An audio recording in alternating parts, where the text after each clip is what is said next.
zephyrs and gales. Get upset at the temperature differentials. Avoid capture in the sails of Holland. And be sure to deposit just a bit of grit into the picnic goer's ice cream. Because it's time to talk Tull to me.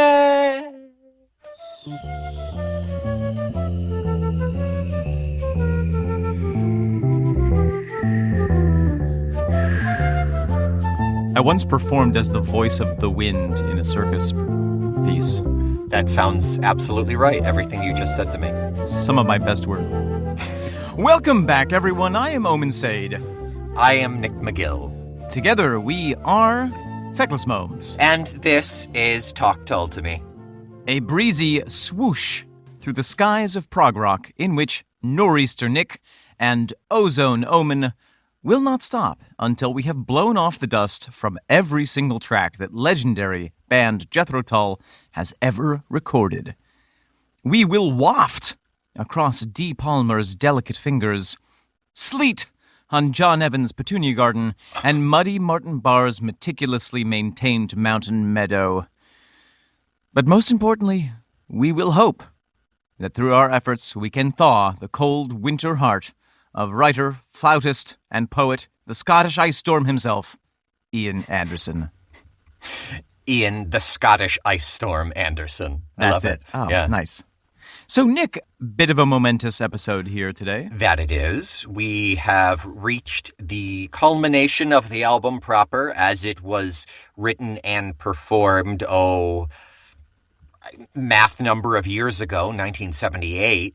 We still have a good month of bonus content to follow after this while still staying in the Heavy Horses. 43 months of Heavy Horses left. 43 years ago. Oh, okay. That was math lag. We've got the end of Heavy Horses. But prior to that, as is custom, by the time we reach the end of the album, we also throw in a little Sleeping with the Dogs in Midwinter. We've got our contribution from art correspondent Jesse Winter here to discuss the album artwork for Heavy Horses. To which we are very much looking forward. Let us look forward to such presently. Sleeping with the dogs in the midwinter. Hello, Tull family. Good evening.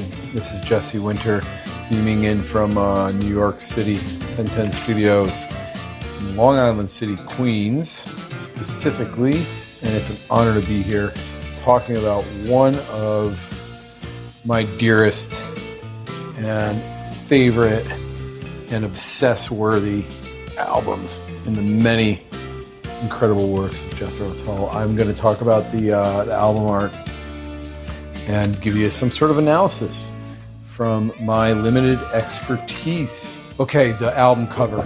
Look, it's a photograph on like a hunter green, nice, rich, deep green, very organic, and this like Art Deco-y font and this Art Deco-y border, this decorative border around the photograph, or the confidence into the image-scape, which is Ian Anderson, clearly, although he doesn't look like a traditional person that might be moving around with these horses.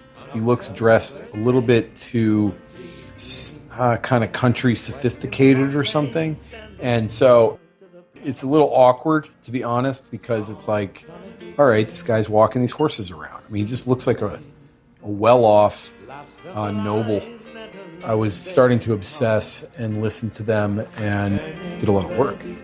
But these horses are beautiful, and I love his beard and this little, I don't know what this, he's got like kind of it's sort of a tie thing, like a bandana kind of thing wrapped around his neck, but it's not a bandana. There's definitely a word for this, and I don't know it. But there's what I realized on this cover, that the texture around the photograph is a little rough, and it's toothy, a little bit toothy, but then the photo is smooth.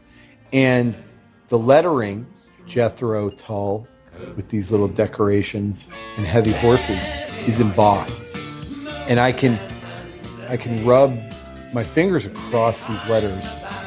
And so, like, such a nice little detail to emboss these letters here. Just raise them up a bit off the photograph, separate, and it's tantalizing. There is a quote, "Bring me a wheel of oaken wood, a rain of polished leather, a heavy horse, and a tumbling sky, brewing heavy weather." And it's just like, I can see it, the clouds, and this countryside, and there's horses, and this was nothing like my life. Little liberal college town that I was living in, but it was cool because I could go there. Let me flip the cover over real quick. I'm going to look on the back. And just to say again, the Art Deco, it's continued, same sort of thing on the back with this kind of period font, period vibe, turn of the century thing going on. There's another photograph, completely different though. I mean, he's with the whole band wearing tuxedos, sitting in the corner of an office. There's window light, and they're holding beverages, which seem to be like a little bit of wine or something. And it just is completely different than what I'm getting on the front cover. So it seems kind of random. But it's interesting, and it makes me curious, right? And so Barrymore Barlow is off to the side with some rugby cleats, I believe, and some knee-high socks, just kind of squeaking out from the side of this desk. And there's all this rich wood, oak or something. And only Ian Anderson and John Glasscock, the rest in peace, the bassist, are looking at the camera. Everybody else is looking at each other. It seems super forced and not comfortable and not natural and not organic and not authentic. But that doesn't matter. I mean, Ian Anderson's looking at me right now, not in that kind of quizzical, awkward, curious look that he does so much, but he's kind of beaming through me right now because I'm sorry, Ian, that I'm picking your photograph apart. I'm just being honest, man, okay? I'm sorry. Apologies aside, he's staring me down. I like it, though. I like the look, and I like the intensity that's happening. He's passionate. And John Glasscock looks like he's having a good time. It's kind of relaxing. Everybody's wearing a hat except for the drummer, Barrymore Barlow. Now, on the credits, we have a front cover photograph credit for James Collier, but we also have back cover photograph Shona Anderson.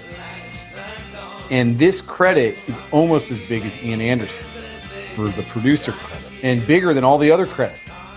So I get what you're trying to say. Your new wife took this photograph, and you had to put her on the album, make her part of the creative team. I get it, and I can appreciate that. You were in love, and starting a life together in the country, far away from the broken down apartments and whatever pilfering you were doing, 11 years prior, trying to get a start, man. I mean, it's incredible. And you're making this music that, was completely out of the mainstream, but it was also out of the trend at the time. And so you're doing something different, and that's why I love you from the bottom of my heart. This album is I'm going to read there's a little homage kind of thing at the bottom. This album is dedicated to Highland, Welsh Mountain, Shetland, Fell, Dales, Cleveland, and the other indigenous working ponies and horses of Great Britain who, however tiny or great in stature, can truly count themselves as being amongst our heavy horses. Also Lupus, Fir, Tigger, Mistletoe, and of course Shona and young Master James. He was a new father. Maybe his kid was about the same age that I was. Ooh, that's pretty cool. And I don't know who Lupus, Fir, Tigger, or Mistletoe are, but we're just going to wonder about that. I'm guessing they're cats.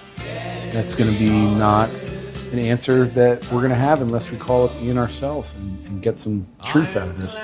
And finally, to talk about the theme of the heavy horses and how this came about, I had to ring up my research partner, Chicago Ross, and he went into the Ballad of Jethro Tull to look through this chapter because there's all these great photographs of this photo shoot where Ian Anderson's at a stable and he's walking around and carrying these horses around, and there's much I think, much cooler kind of photographs that work as like a little photo story of this day that they had. And those people were also credited with thanks to Barley and Sir Jim, courtesy of the Courage Shire Horse Center.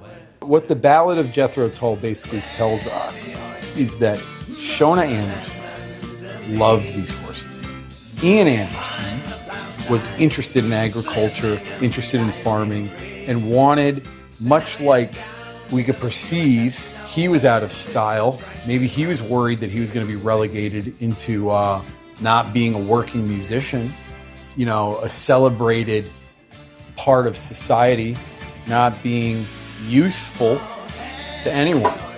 Maybe there's a little bit of insecurity there. The reality is that these horses were going to be extinct if people didn't privately breed them, and they didn't breed them for racing or for money. They bred them for the love. And as we know, Ian Anderson and Jethro Tull make their music for the love. And I love all my Tull family, and I love everybody who listened to this. And it's an honor and a privilege. Thank you, Omen. Thank you, Nick. Cheerio.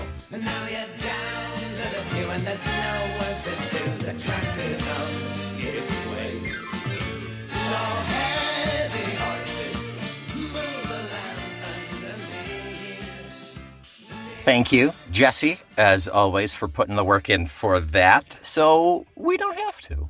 Thank you so much, Jesse. Though your last name is Winter, your affection for Jethro Tull is warm indeed. So there are two things I want to pull out of that.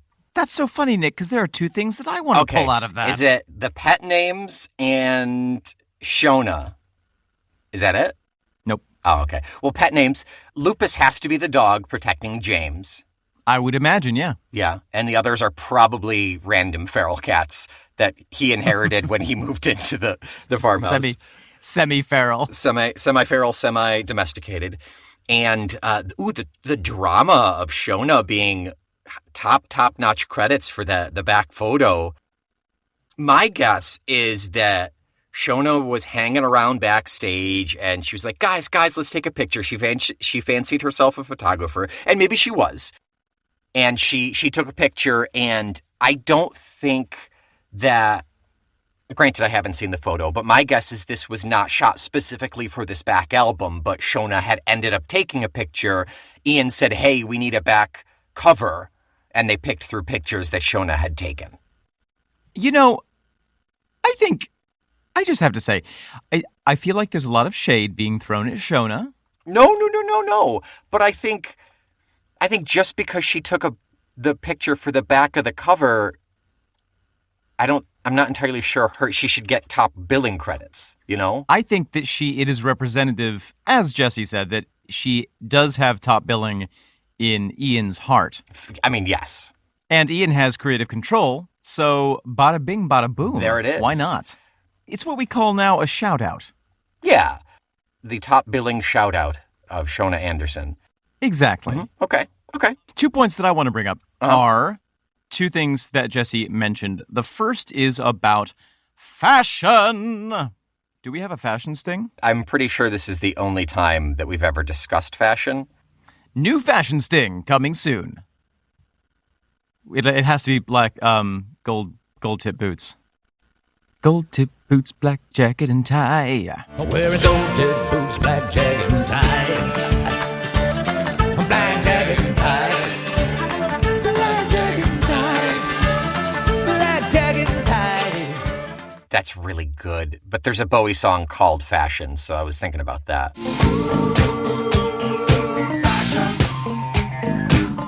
But this is not a David Bowie podcast, so.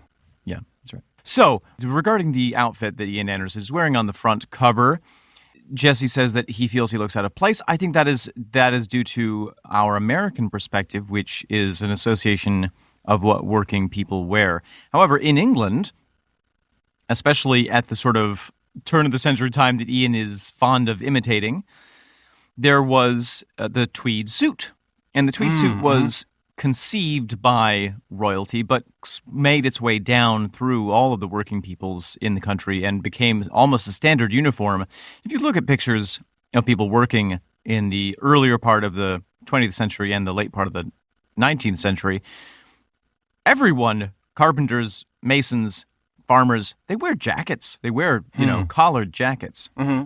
And so I think that the tweed jacket and vest combo that we see Ian wearing is perfectly indicative of his relationship to the working farm and his status as a landowner. He's wearing the uniform. He is. He's dressed for the part. He's put on the garb of the country squire. Mm-hmm. Mm-hmm. The other thing is that, and this is actually something that I was kicking myself with my steel shoes the other night as I was falling asleep, that we didn't mention in the previous episode, which is exactly as Jesse pointed out. I do think that there is a resonance between the downgrading of the heavy horses, the abandonment of the heavy horses, and the feeling that perhaps music was moving on from rock and roll, that there was punk and post-punk and things were changing, and Jethro Tull was doing something that was weird and old and maybe viewed as inefficient. And so the tractor is on its way.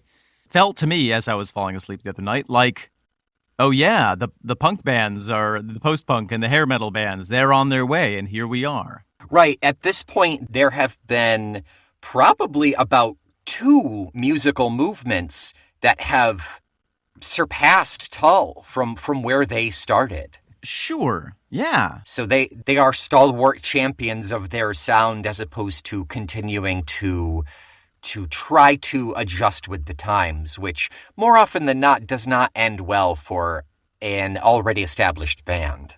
Right. You know what came out in 1978? 1978 was the year that... I got nothing. I don't know. What? You're the one that I want. Honey. Grease, baby. Mm-hmm. Okay.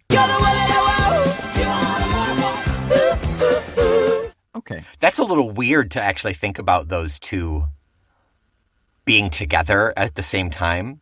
But yeah, that's peculiar. Go ahead. All right, so there is a song, Nick, a traditional Irish song called Bonny Portmore, which is an Irish lament which speaks of the demise of Ireland's old oak forests, specifically Oh, interesting. the great oak of Portmore. There was a specific tree. There was sometimes called the great oak or the Portmore ornament tree. It was a massive old tree, and it fell over in a windstorm in 1760 and was then chopped up for shipbuilding. So at the time, shipbuilding was a massive thing, and the English had, of course, taken over, colonized Ireland, and were chopping down all the trees that could be found for making ships, which, of course, led to England's dominance at sea. Sure. But for the local people, that was a massive loss. Yeah, there is still a tradition of naming like old world, old growth trees in the UK. Like there are some Robin Hood tree, the Robin Hood's tree. Crazy, massive old ones that it's just amazing. Oh, Bonny Portmore, you shine where you stand, and the more I think on you, the more I think long. If I had you now, as I had once before, all the lords of old England would not purchase Portmore. O Bonny Portmore, I'm sorry to see such a woeful destruction of your ornament tree, for it stood on your shore for many's the long day, till the long boats from Antrim came to float it away. And all the birds in the forest they bitterly weep, saying, where shall we shelter, or where shall we sleep? For the oak and the ash they are all cutten down, and the walls of Bonny Portmore are down to the ground. Oh, Bonny Portmore, you shine where you stand, and the more I think on you, the more I think long. If I had you now as I had once before,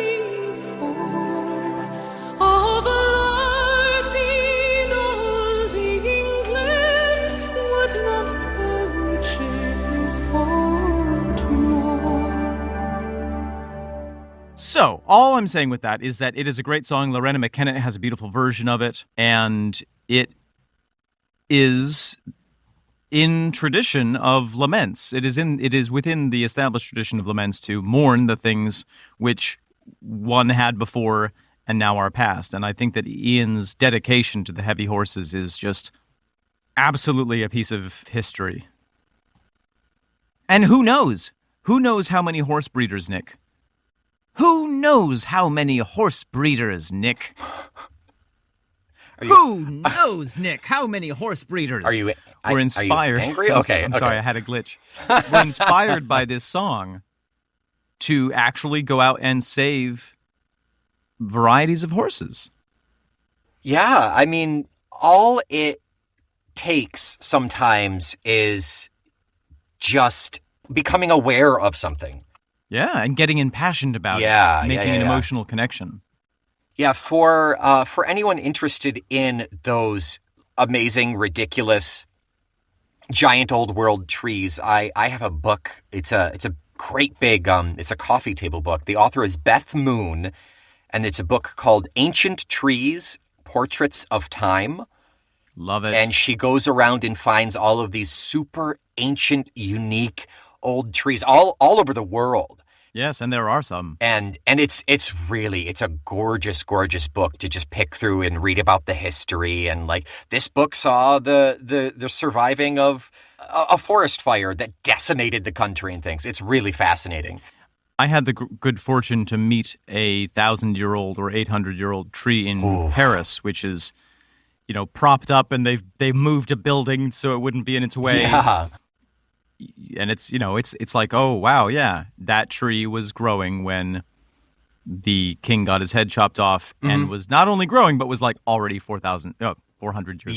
Yeah. Things like that it just blow my mind. Just really so beautiful and amazing. Yes. Horses. Trees, very good. Yep. What about the song of the day? Neither. We're gonna go with neither of those, and we're gonna talk about weather, and in particular, the weathercock. Indeed. Let's cock up our ears and have a listen. Let us do it.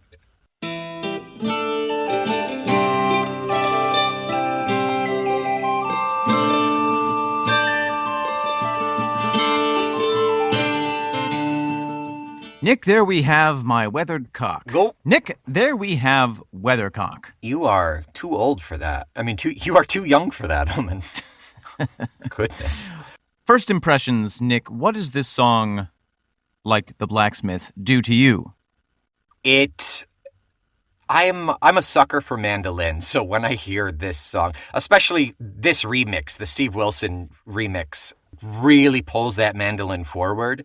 Yes. And boy, howdy do I really enjoyed this song. It's not, on like cursory listening, it's not like, oh, it's so moving. It's not like Heavy Horses where it like really moves me, but it's a great little tune. It's really, really nice. Yes. Not to say that there's not a deeper value if we can find it. I'm not ruling that out, but but following something like Heavy Horses is it's very different. Yeah, those are big horseshoes to fill. But it's also thinking about it as being the closer for this album. It's really nice. It's a really good little closer. Yeah.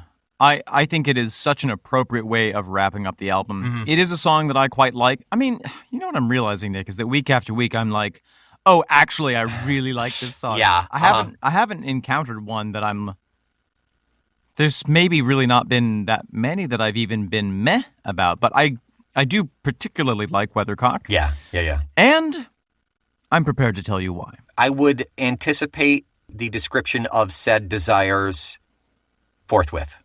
I will acquiesce to your desired request to fulfill the brief. I need a ladder to get out of this hole. Before we really dug super crazy deep into this album and therefore made every other one of the songs that much more special to us, yes. I think it's safe to say. Before going into this, what was your initial feeling on Weathercock? Always very positive. I actually think that Weathercock is one of the more positively messaged songs. It's a more hopeful song than the majority within the Tull canon. Okay. It is a song that always filled me with hope. Okay, great. And a sense of positive mystery rather than like deep, dark, dangerous mystery. Yeah, i.e. see the next album that is Stormwatch, yeah. Right. But I've always enjoyed this song, and Great. both musically and lyrically. Mm-hmm. So let's, you want to talk musically now? Do I ever? Yeah, let us. I think the winds of the podcast are blowing us to a point toward the direction of musical speakings, yes. So, as you mentioned at the beginning, lovely mandolin. It's doubled up with some acoustic guitar, I believe, and the organ is mimicking a pipe or a flute of some kind, giving us a delightful, fresh little melange of flavor there. A very folk feel. It's very folk. And I think that is accentuated by the fact that the drum and bass holds off all the way until after the first chorus. Yeah, I was going to say that where they jump in the second set of verse. Yeah. The assembly reflect changes in the patterns of the sky. Or is it true to say the weather heats the twinkle in your eye? Omen, what else do you have musically here about this?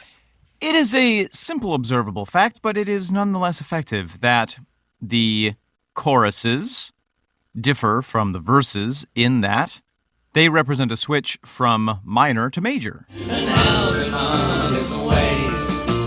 Good morning, Weathercock. And that's how you get that uplifting feel, that hopeful feeling in the chorus. Mm-hmm. I like and that it. more dark, pensive, brooding feel in the verses. Yeah, okay. Which feels the sense, like you said, the sense of hope, and it goes back down into darkness, but it's also a changing of the weather. It's also the sun coming up, the clouds breaking. Yeah. At Put Us in Touch with Your Fair Wind, Martin does my favorite riff in the song. Do-do-do-do-do-do. Put us in touch with your fair wind. Oh, it's so nice.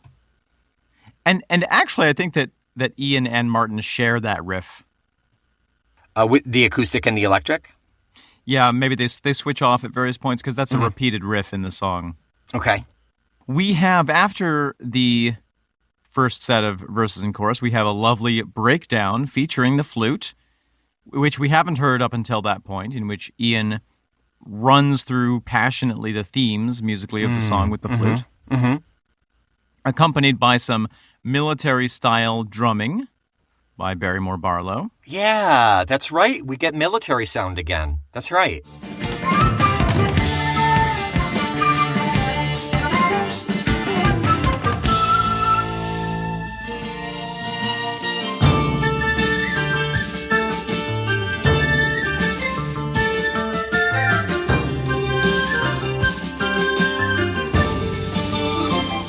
It's interesting. It's always something that I think, oh, well, that won't work. And then it's amazing. But it does, yeah. Yeah, it still feels slightly out of place, but not in a bad way, if that makes sense. You know, it is noticeably different. I think that it fits thematically with the sense, and which we'll get into in a minute, of the Weathercock marshalling its forces against the impending winter. Okay. And then after a repeat of the chorus, we have a fabulous breakdown featuring Martin Lancelot Barr. Mm-hmm.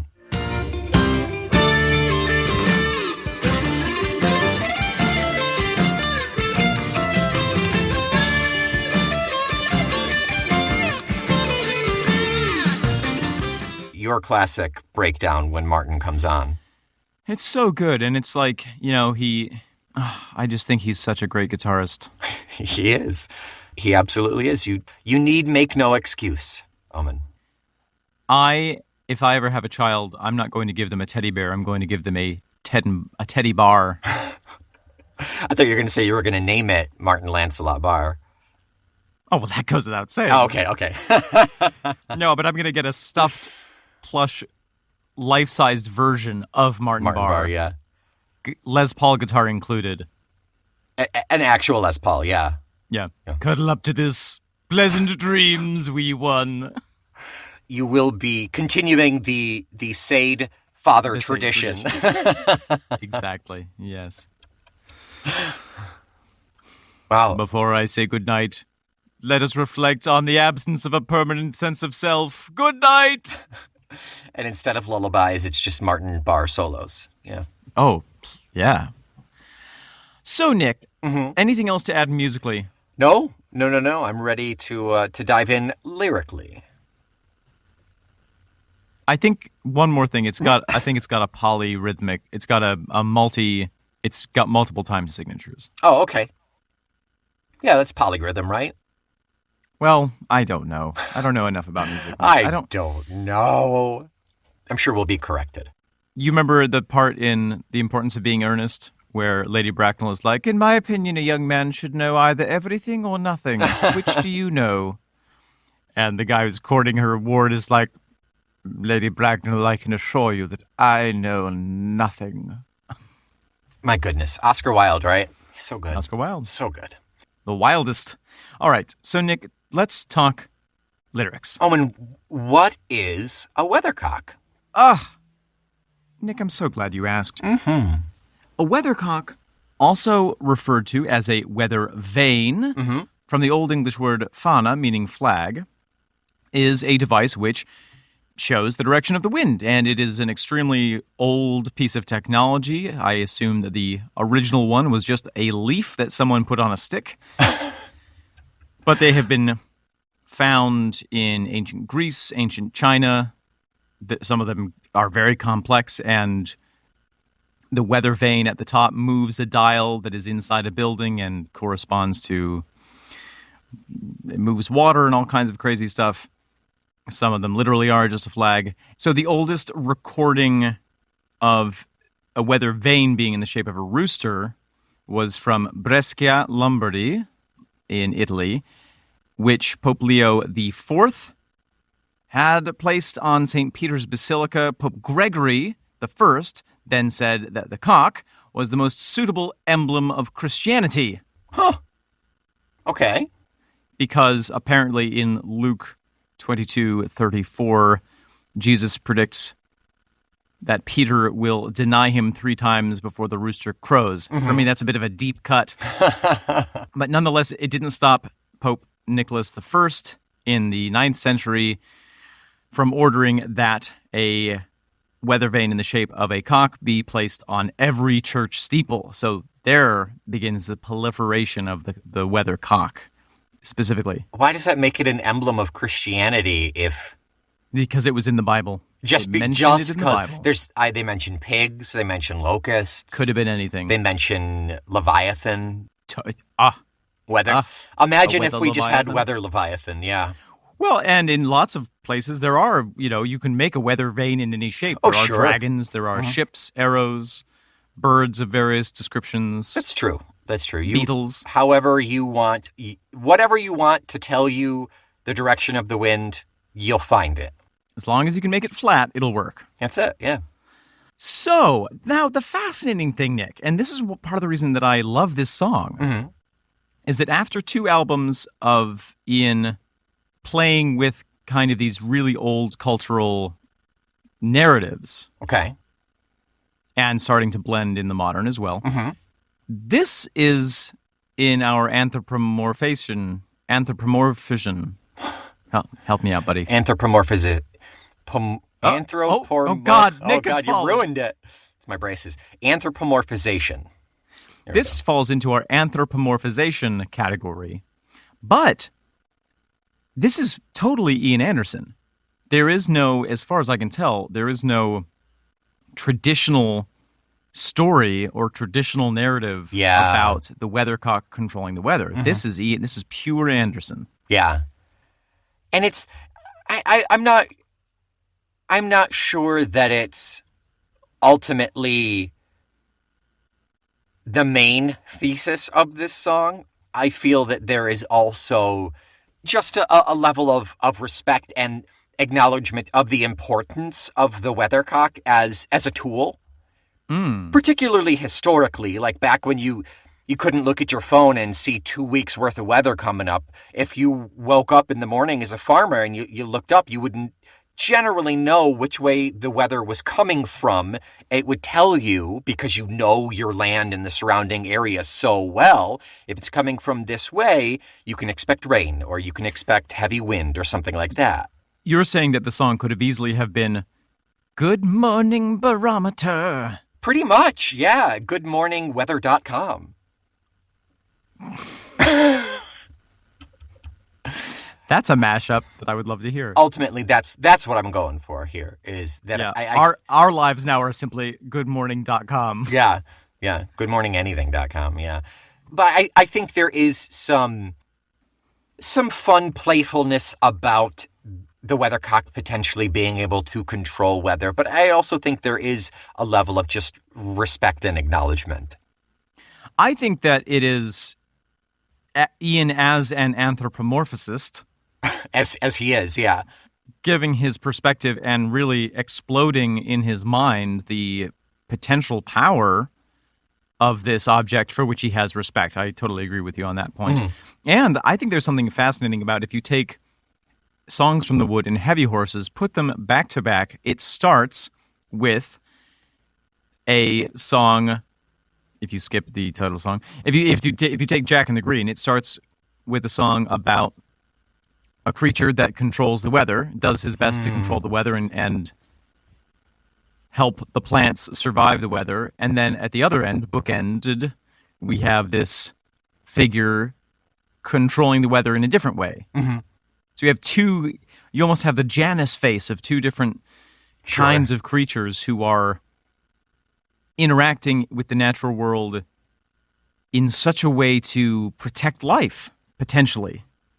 But we've moved from I'm absolutely certain of the power of Jack and the Green to the doubt surrounding the Weathercock. Yeah, and maybe there was some level of foresight and awareness to at least these two albums, not necessarily throwing Stormwatch in there, but at least these two albums, that the introductory song of Let Me Bring You Songs from the Wood, maybe that umbrella fits over Heavy Horses as well in a way. In which case we do have that intro for these two albums, and then we have that really comfortable, convenient bookend. All conjecture, obviously. Oh, that's what we do here. But that's what we do. Good morning, Weathercock. How'd you fare last night? Did the cold wind bite you, or did you face up to the fright? Good morning, Weathercock. How'd you fare last night? Did the cold wind bite you? Did you face up to the fright? I love that there are so many questions in this song. Yeah, it's obviously like rhetorical, but I mean, I'm seeing 1, 2, 3, 4, 5, 6, 7. I'm seeing 7 question marks. But ultimately, it's, say you're a farmer, you got nobody else. You talk to things, you relate to things. When something is so valuable and important to your livelihood, in the time when you've got like a horse and a hoe and a weathercock, you know, you put so much value into it that you treat it like a part of the family almost, you know? Isn't Horse, Hoe, and a Weathercock the new Lil Nas X song? It is, yeah. He does a collaboration with Ian Anderson, yeah. That's so great. So forward thinking of Lil Nas X. Definitely backward thinking. So we move from questions to supplications. Give us direction. The best of goodwill, put us in touch with fair winds. Sing to us softly, hum evening song. Give us direction, the best of goodwill. Put us in touch with fair winds. Sing to us softly, hum evening song. Tell us what the blacksmith has done for you. Yeah, it's please do this for us. It's adding a little magic. It's adding a little religion almost to the feeling of this character that may or may not be able to control the weather. I don't know if you can, but if you can, give us some good wind, would you? Yeah, it's almost, I mean, as you have said before, it is a form of animism. Yeah, exactly. Something that is so crucial to your life. You give it that spirit, and just on the off chance, just if it works, let's be nice to that spirit. Well, and as that object is an intermediary between your life and the weather, it makes a lot of sense because as a farmer and as a human being, we like to think now in a modern context of us being totally in control of everything, but as we are shown every single day, the earth will do things that are much bigger than us. Yeah. And here in his life in Buckinghamshire, he had the horses, he had various farm prospects. Even the tour itself can be affected by weather. Sure. And so he is hoping that the early winter won't come, that there will be fair winds, things that will help his plans and projects and his life. And rather than speaking to the wind itself, he's speaking to the wind pope. Yeah, the wind pope. Hey, put in a good word with the wind for me, would you? Yeah, exactly. Pay alms. And with weather and with these big moments and actions that the earth produces, it's sometimes difficult not to see purpose in there. It's difficult not to see like a decision, you know. We've talked before about the human mind's obsessive desire to read narrative into things. Yeah. Give it entity. Yeah. There's also the sense of, let's say that the Weathercock is the highest point of the man-made architecture of his life in Buckinghamshire. Oh, sure, yeah.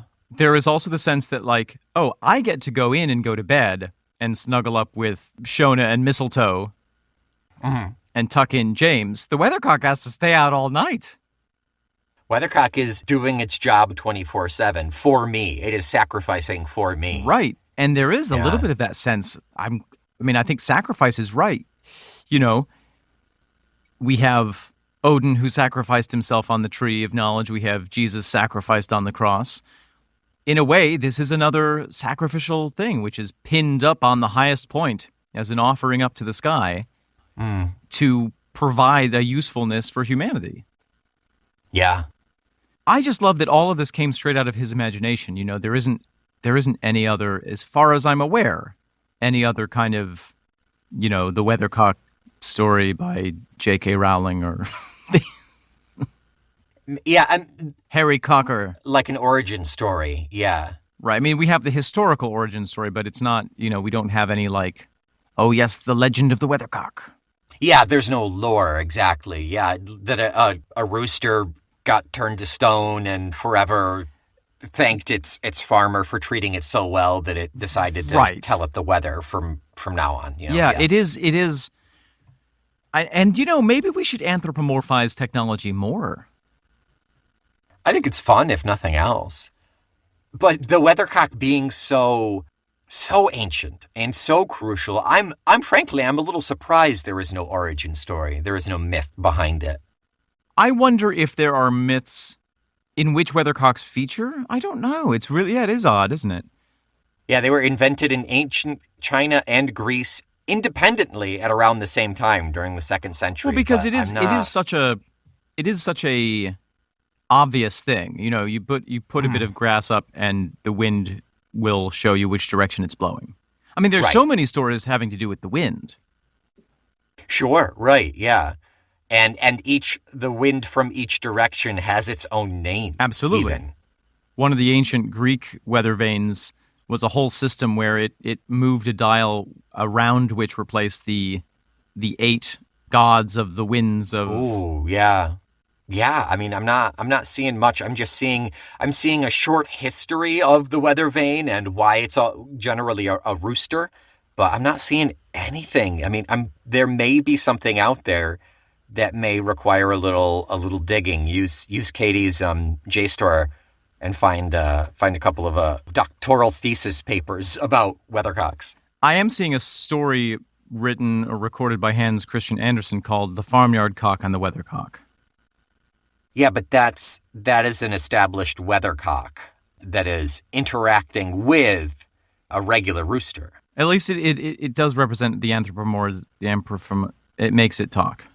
Yeah, that's not uncommon at all. It seems like the moral of the story, literally the moral says, "Better to crow than be vainglorious and break down at last." So at the end of it, it's like a conflict between the weathercock and the yardcock, and the other yardcock runs around and crows, and the weathercock is super firm and never moves. And at the end of the day, the weathercock breaks off and falls into the yard. So it's better to be a live rooster than a metal rooster. That's the moral. Okay, I will take that to Thanks, heart. Hans. Thanks, Hans. I'll get right on becoming a live rooster.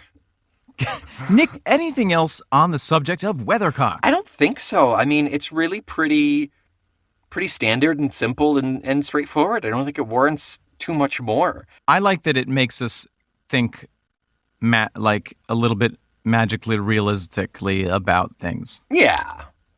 I can always deal with more magical realism. Yeah. Good morning, Fiat. No.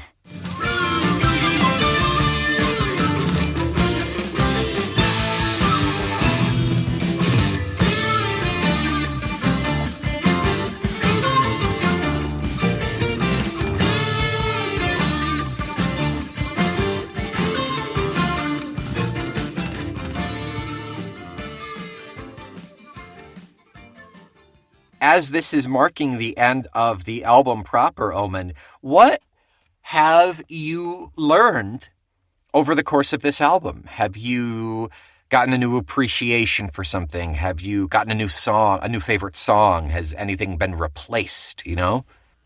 I think I have gained a deeper appreciation for each of the songs. It has reconfirmed Journeyman as one of my favorite Tull songs ever. Mm-hmm. And I think that I more appreciate the historical, personal context of Ian writing it in a country manner. It just makes it more satisfying in a way for me. Yeah. Because that's always what it felt like. Mm-hmm.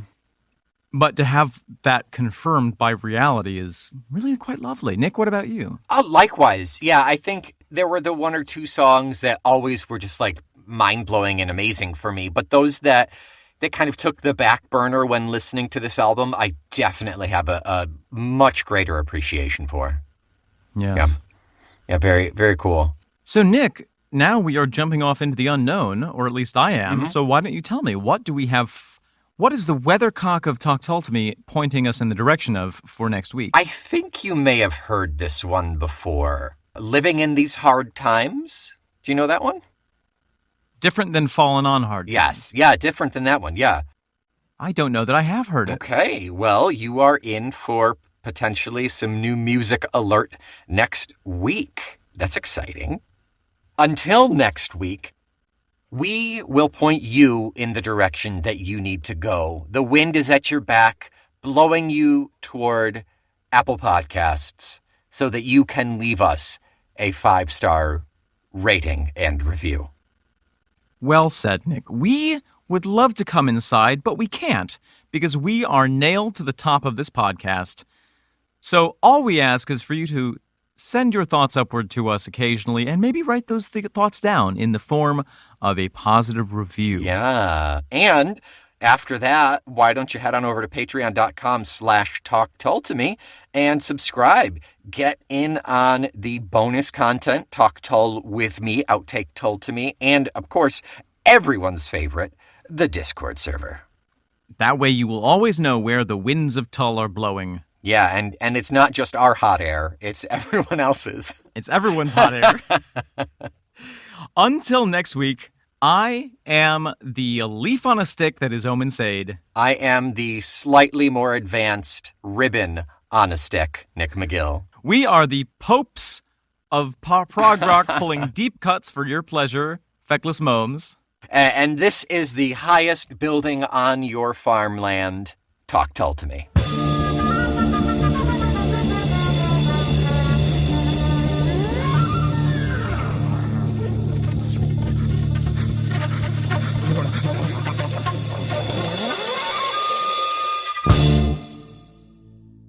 I decree. Yes, Pope Pius the First, the most pious pope at all. I'm the only pious.